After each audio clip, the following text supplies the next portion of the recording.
শুধু আলহাজ লেখছেন কেন? আমি কি নামাজ পড়ি না? তো আল মুসল্লি লাগান নাই কেন?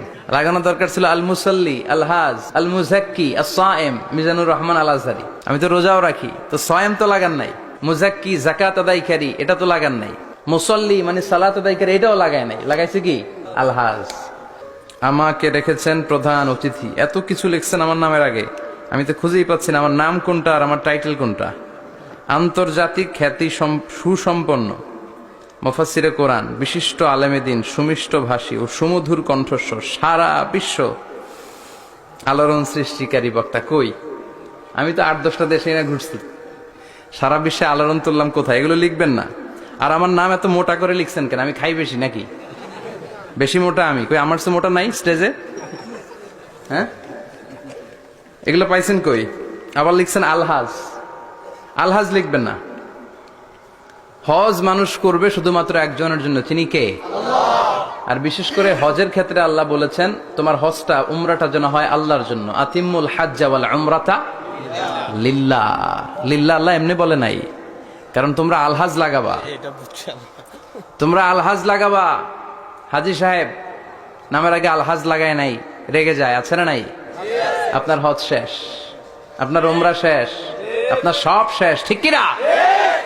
মানুষ বলতে পারে, কিন্তু আপনি কখনো লাগাবেন না, লাগাতে চাইবেন না। আর এটা লাগানো ঠিক না। পৃথিবীর কোথাও এরকম আলহাজ লাগানো হয় না।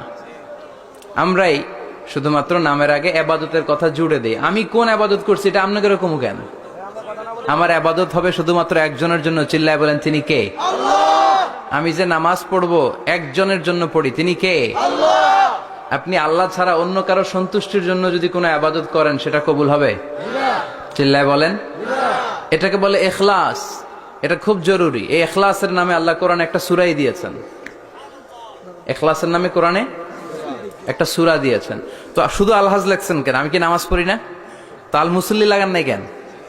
লাগানো দরকার ছিল আল মুসল্লি, আলহাজ, হ্যাঁ, আল মুজাক্কি, আস-সায়েম, মিজানুর রহমান আল আজহারি। আমি তো রোজাও রাখি, তো সায়েম তো লাগান নাই। মুজাক্কি, যাকাত আদায়কারী, এটা তো লাগান নাই। মুসল্লি মানে সালাত আদায়কারী, এটাও লাগায় নাই। লাগাইছে কি? আলহাজ। তো এগুলো থেকে আমাদেরকে বেরিয়ে আসতে হবে। এটা ঠিক না। আপনি ইবাদত করবেন আল্লাহর জন্য। আর গোপন ইবাদত, গোপন সাদাকা, গোপন দান আল্লাহর রাগকে কমিয়ে দেয়।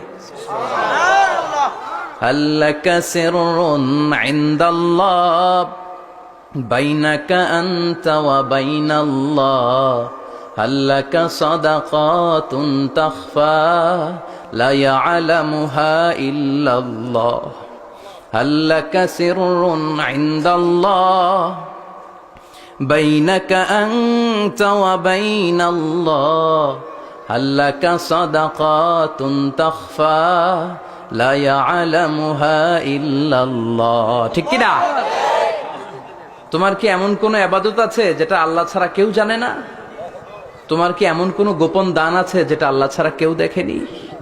রাতের আধারে আপনি মসজিদের দান বক্সে কচকচে 1000 টাকার একটা নোট ফেলে দিয়ে আসছেন। 1 কোটি টাকা দিলেও এর সমান সওয়াব হবে না। চিল্লা এখন, ঠিক কিনা? মানুষের সামনে আপনি বাহাবা পাওয়ার জন্য লাখ লাখ টাকা দিয়েছেন, আল্লাহর কাছে এটার কোনো দাম নাই। আর আপনি শুধুমাত্র কেবলমাত্র আল্লাহকে দেখানোর জন্য 1টি টাকা দান বক্সে দিয়ে এসেছেন। কিয়ামতের ময়দানে সেটাকে আল্লাহ তাআলা উহুদ পাহাড়ের সমান উঁচা করে আমল নামায় ঢুকায় দিবে। বিষ্ণু বললেন, কামা তুরাব্বি ফুলুওয়াহু, ওটের যে মালিক, ওটের বাচ্চা হলে তিনি খুশি হয়ে যায়। যিনি গাভী পালে, গাভীর বাছুর হইলে মালিক খুশি হয়ে যায় না? এই বাচ্চাটারে যেমনি পেলে পুষে বড় করে, আল্লাহ বলে তোর ওই 1 টাকা ছিল, দানটা ছিল কয় টাকা? 1 টাকা।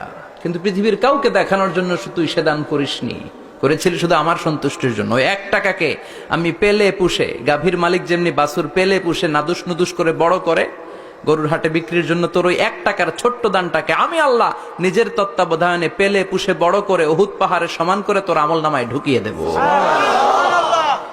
এজন্য ইবাদত যেন হয় শুধুমাত্র আল্লাহর জন্য, শো অফ যেন না থাকে। এখন সব জায়গায় শো অফ আছে না নাই? সব জায়গায় লৌকিকতা, অতিমাত্রায় লৌকিকতা। এই ওয়াজ মাহফিলেও অতিমাত্রায় লৌকিকতা। মানুষ আসবে, কিছু শুনবে, ইখলাসের নিয়তে জীবনটারে সুন্দর করবে, তার জান্নাতটাকে চমৎকার বানাবে, এই নিয়ত নাই। আসে হুজুরের কণ্ঠটা শুনবো, হুজুর খুব চমৎকার কণ্ঠে ওয়াজ করে, আসবো, এখানে বিরিয়ানির প্যাকেট দেওয়া হবে। আজকে বিরিয়ানি আসেনি? আছে, আলহামদুলিল্লাহ।